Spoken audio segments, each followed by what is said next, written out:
Okay, it's recording. I looked really dumb there for a minute. All right, political beliefs and behaviors, then we'll get into the parties and all that. So a big part of this is vocabulary. So do you want to just start with all those like political terms? So are we good on political socialization, which is the way we develop how we feel about politics and government, and we mostly get that from family, life experience, media. Family, of course, is the strongest. You are very likely to vote the same party as your parents.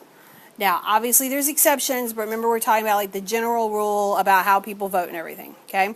So then political ideology is what you develop. That's your personal beliefs about government and politics, whether you're more liberal or more conservative. And then political culture is the broader sense, like what do Americans believe?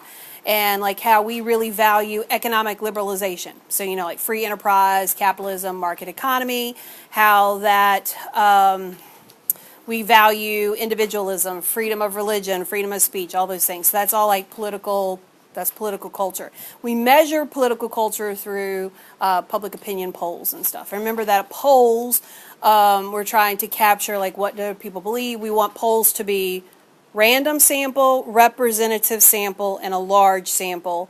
And then we want the wording to be unambiguous and to be non-biased in order for it to be a valid and scientific poll. Okay, so liberal and conservative, are we okay on those?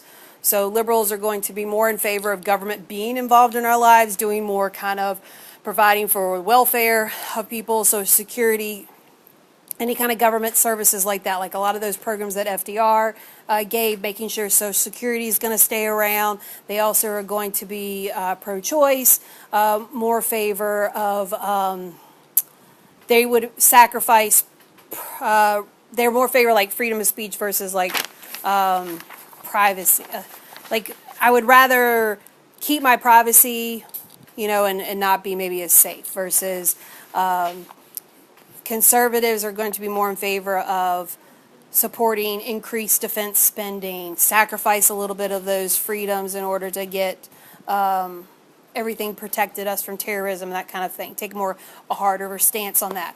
Going to be pro-life, going to want less government involvement, would favor typically, you know, returning prayer to school, things like that, because it's more like that whole kind of family value stuff. Remember that liberals are going to be also more supportive of like LGBT rights, anything that's more that kind of idea, or like legalizing marijuana, things like that. Although legalizing marijuana kind of crosses both sides in general. Let's see. As you get older, you tend to feel stronger about your public opinion. Yeah, if you just want to sit it in that desk there, that'd be great. Thank you. Gender gap. Women tend to be slightly more liberal than men. Remember, there's no distinction for men, whether they tend to be more liberal or conservative. There's no distinction for whites, whether they tend to be more liberal or conservative. Minorities in general tend to be more liberal. Jews are the most liberal of all religious groups. And Catholics tend to be more liberal.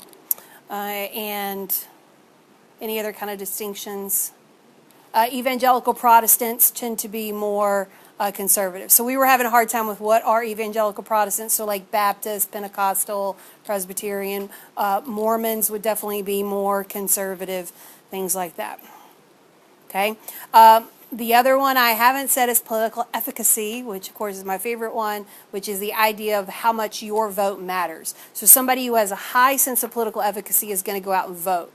I used to do, when I ask you guys like doing the voting prediction, I used to do one of a guy who's 19, he's not a high school graduate, and he's a pizza delivery guy, and he's white, and he's not going to vote. Like, we don't even need to ask if he's liberal or conservative. He's probably not going to vote. Because remember, the more educated you are and the older you are, the more likely you are to vote. Remember we talked about how all those things kind of add on each other, like females are more likely to vote. If you're married, you're more likely to vote. If you're religious, you're more likely to vote. Because we were talking about that. If you're a member of a union, you're more likely to vote. And how that they all kind of add up. And all of those things I have in my life really give me like a higher sense. So like that young man has a low sense of political efficacy. He doesn't care as much. Remember when we looked at that chart yesterday with like the 471 electoral votes of the people who didn't vote? Maybe they don't all have a low sense of political efficacy, but they definitely felt like their vote didn't matter. That is that sense of a low political efficacy. Okay, and just in general, trust in the government has been declining. Okay, that covers like political culture. Good. That to me is the easiest one. Yeah. Okay. I really don't think this test is that hard. I think the hardest parts of it are like remembering like the nitty gritty stuff about interest groups and remembering the stuff about like campaign finance. I feel like that's kind of the trickiest part. So elections and votings, we kind of went over socioeconomic, education, religion, race, how that affects. The Motor Voter Act of 1993 was to increase voter registration, and so it provides people an opportunity at the DMV. They're required to provide you the opportunity to register to vote. Voter turnout is not great.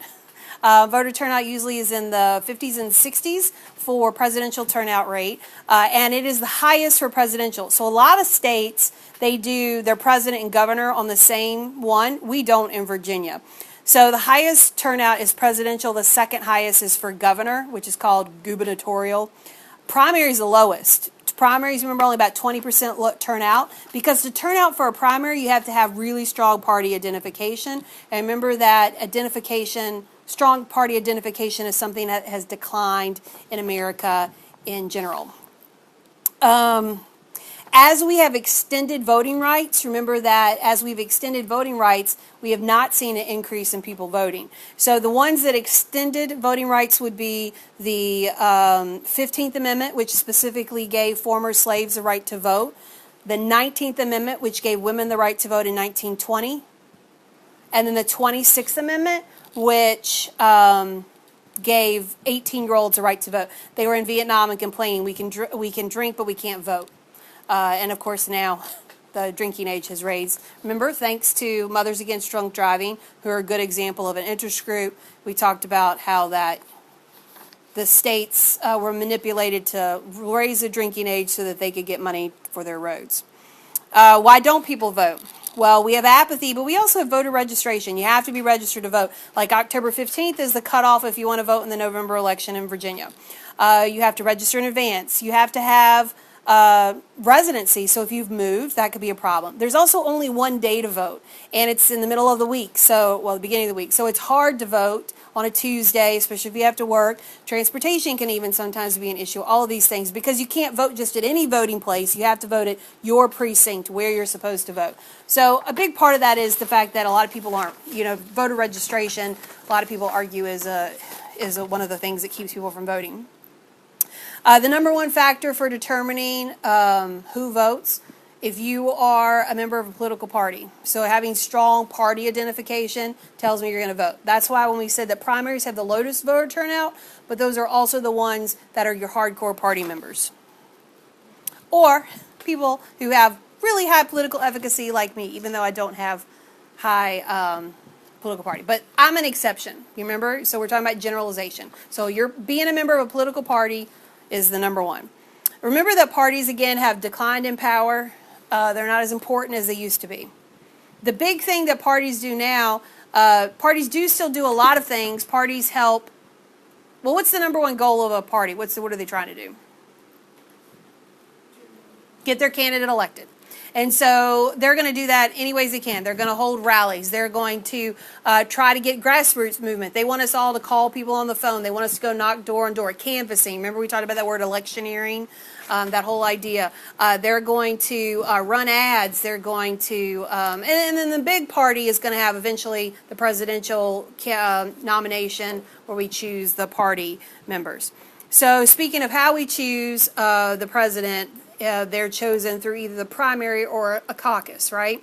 So primaries, you actually vote by a secret ballot, and a state can have an open primary, which means that you show up and you say, I want to vote for the Democratic Party, or I want to vote for the Republican Party. Or a state can have a closed primary, which means you have to be a party member in order to vote. There are two states, Alaska and somebody else, who have blanket primaries, which I'm not going to ask you about that on the test, but blanket primary is you can vote in any party. So caucus is where party members gather together and they debate and discuss, and then they actually cast a vote for who they're going to send for their representative. And then at the national convention, that's where they actually nominate their candidate for president. So then when we vote in November, we're not actually voting directly for the president. We vote indirectly through the Electoral College. And we're actually voting for electors who we vote, who will go in December and will actually cast their ballots. So the Electoral College has worked all but 4 times when popular vote actually did not match the Electoral College. Faithless electors, the guys who don't vote as they're supposed to, they're very, very rare. There's been, like we said, 87 in the history. That's not enough to really make a significant difference. But the Electoral College, keeping it, not keeping it, that could be a possible question. All right. Linkage institutions, so political parties, media, voting, elections, and interest groups. So they're things that connect us to the government. Okay. So real quickly, media has played an increasing role, but media really likes to do short sound bites. They don't want to talk about lots about policy. Instead, they'd rather do what? Like horse race journalism, right? They would rather talk about, you need your linkage institutions again? Yeah. Elections, political parties, interest groups, and the media. You're welcome. And so the media, they serve the watchdog, that's where they kind of tell us if the government's not doing what they're supposed to do. They also serve the function as gatekeeper, which is where they decide what things they share with us. That's all like the agenda setting. And then they also do the horse race journalism, which is the idea that they report the polls, like who's winning versus actually talking to us about policy. Okay? Media, we know what that is. We know what political parties do. We just talked about that. So what do interest groups do? Let's talk about them real quickly. Know a good example of an interest group. That will help you think about it. The NRA, the NEA, the NAACP, the ACLU, whatever you like, whatever is your fancy, pick one, kind of know it. So how do interest groups influence? So that's where we talked about the 3 things. So they do one through litigation. So we talk like using the courts, right? And that'll come up again when we talk about the judicial branch. They also do electioneering, which is where that's the whole campaigning, right? Where maybe we use a super PAC and we raise money to try to get a candidate elected who we know supports our views.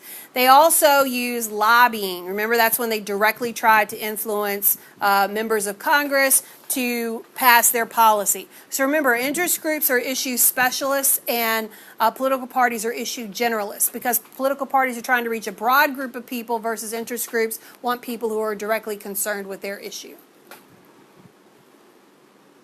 One quick thing about the media, remember that the media tends to focus on the president because that's one person versus Congress, because Congress is so large. Also, remember that the Nixon-Kennedy debates, that people who watched it on TV felt that Kennedy won, people who listened to it thought that Nixon won. Now, that's not the important part. The key part to take away from that is how important the media is and how much looks and all those things kind of matter when we're thinking about the media. Okay. We have a 2-party system because we have a winner-take-all system. And as long as we have a winner-take-all system, we're going to continue to have a 2-party system. I'm not going to ask, like on your study guide, there was a lot of stuff about details about the 2-party system, so I'm not going to get super into that. Do keep in mind that third parties have a real hard time getting elected because of the winner-take-all system, especially for president. Makes them very difficult to actually get electoral votes because you get the whole state. Also remember with the Electoral College how it's figured out.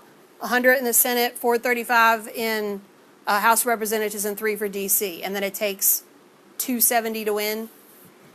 And Electoral College, so it's made up of your representative in Congress and then plus D.C. The exact number isn't necessarily the most important thing. Who decides if the Electoral College, if there's nobody gets 270, who decides? President is chosen by the House of Representatives. Congress is both. And then the Vice President is chosen by the Senate. There will definitely be a multiple choice question about that on the test. Okay, we actually went over how candidates get nominated already, and we talked about primaries and that kind of thing. So why did we have campaign finance reform? Because people were very concerned about corruption. We do not want to have a kind of country where people can buy a vote or where they can buy a congressman. That's the concern. And that's really the big argument against Citizens United. So remember in that court case, Citizens United, So let's go back, actually. Let me start back. So the FEC, the Federal Election Commission, was established to kind of monitor. They keep track of who is giving donations. And so we have hard money and soft money. Soft money is unlimited. Hard money is limited. So then we got Buckley versus Vallejo, which really establishes that kind of soft money, because Buckley Vallejo said that money is a type of speech. Therefore, we can't limit it because this Bill of Rights, First Amendment, says we have the freedom of speech. So then the McCain-Feingold Act comes around, the BRCA, Bipartisan Campaign Reform Act, comes around to try to limit and correct those limitations and say we need to definitely have limits on what we can give. And then we get a couple of court cases that challenge that. And the big one we want to remember is Citizens United versus the FEC, which says that corporations are considered to be individuals, and therefore the First Amendment also applies to them, so therefore we can't limit them. Now, this sets up the whole idea of super PACs. So super PACs, you can give unlimited to a super PAC. So remember, a PAC is a political action committee. And what PACs and super PACs and PACs even also really focus on is that word that a lot of us have trouble with, independent expenditures. That's where I don't give directly to a candidate, but instead I'm giving to the issue. Issue advocacy is another word for it. So in essence, I want, say for example, let's go back to that Swift boat veterans. I want President Bush to get elected. So I'm going to run an ad against John Kerry so people will vote for President Bush. Okay? So it's where you run an ad or whatever against the other person because and you remember, you can't communicate directly with the candidate either. That's what happens with independent expenditure. Super PACs focus really on independent expenditures, yes. And PACs usually do issue advocacy as well. Now, the difference between a PAC and a 527, it's whether you report to the IRS or whether you report to the FEC. 527 is IRS. I don't think I would ever ask you like a super detailed question like the difference between them two. Just in general, know what they do is that they raise money for candidates to get them elected. And sometimes they have to do that indirectly because they can't give to the candidate directly. And that's what an independent expenditure is when you're supporting them indirectly.